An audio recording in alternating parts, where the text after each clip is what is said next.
छत्रपति संभाजी महाराज मराठा साम्राज्य के दूसरे शासक थे। उनका जन्म 14 मई 1657 को पुरंदर किले में हुआ था। उनके पिता छत्रपति शिवाजी महाराज और माता सईबाई थीं। जब संभाजी महाराज केवल 2 वर्ष के थे तब उनकी माता का निधन हो गया। उनका पालन पोषण उनकी दादी जीजाबाई ने किया, जिन्होंने उन्हें वीरता और देशभक्ति के संस्कार दिए। संभाजी महाराज बचपन से ही युद्ध कला में निपुण थे। उन्होंने कम उम्र में ही तलवारबाजी, घुड़सवारी और तीरंदाजी सीख ली थी। 1680 में शिवाजी महाराज की मृत्यु के बाद संभाजी महाराज मराठा साम्राज्य के शासक बने। उन्होंने मुगल साम्राज्य के खिलाफ कई युद्ध लड़े और उनमें से कई में जीत हासिल की।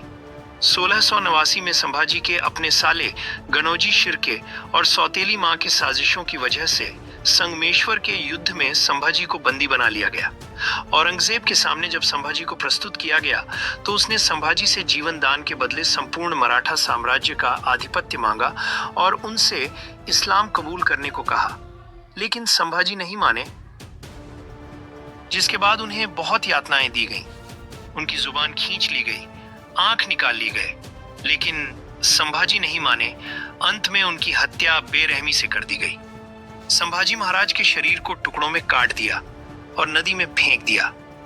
गोविंदराव महाडिक एक महार समुदाय के व्यक्ति थे।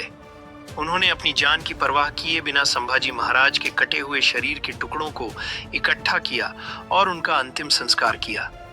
यह कार्य उन्होंने उस समय किया जब औरंगजेब का भय फैला हुआ था और कोई भी ऐसा करने का साहस नहीं कर रहा था। संभाजी महाराज की मृत्यु के बाद उनके छोटे भाई राजाराम ने मराठा साम्राज्य की बागडोर संभाली। उन्होंने मुगलों के खिलाफ संघर्ष जारी रखा और मराठा प्रतिरोध को जीवित रखा।